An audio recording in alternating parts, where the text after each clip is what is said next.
It's a modest 1955 chapel, and the chapel, interestingly enough, was a community center. So it was the only place that the community was able to meet on the East Campus. On a wish and a dream and a hope and some creative thinking by a number of different parties, we decided that we were going to create a demonstration center.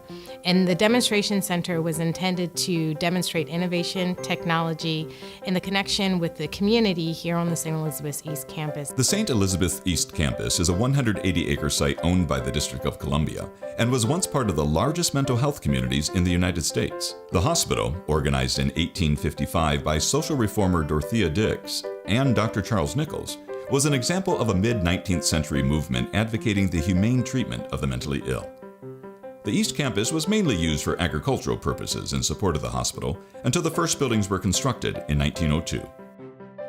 It was actually in fairly good shape considering it hadn't been used, and it was our understanding that for several years it had been empty. But so there's paint peeling from the walls, it looked like weather had gotten inside some, but it was in pretty good shape, all things considered, but it needed renovation. We always thought of this building as a kind of embassy for St. Elizabeth's East to the community. The building had many years of community use. A lot of people that we met with had worked at St. Elizabeth's, and this is the first real indoor building that the community can use. On the exterior, it still exudes you still see the chapel, but when you walk in, it's a completely different entity. It's a completely different atmosphere.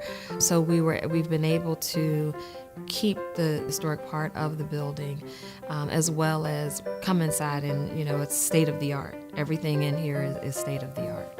So we were able to mix the old with the new and still make it work. The government didn't really want the inside to stay church-like. They wanted the outside to remain the church and to speak to the community, but they really wanted to convert the inside to this piece of technology that was going to kind of transform the space. In other words, you never want to disregard what came before, but actually use that to propel you into the future. So it's melding those two ideas, the historic modernization, which seems like a contradiction in terms, but to me it's a very nice idea. St. Elizabeth's was impactful for so many people, and much of that history is embodied in its architecture, its distinct architecture. The architecture and the style of buildings you cannot find anywhere else in the District of Columbia, and so while you have to be sensitive to them, they are in fact our greatest assets.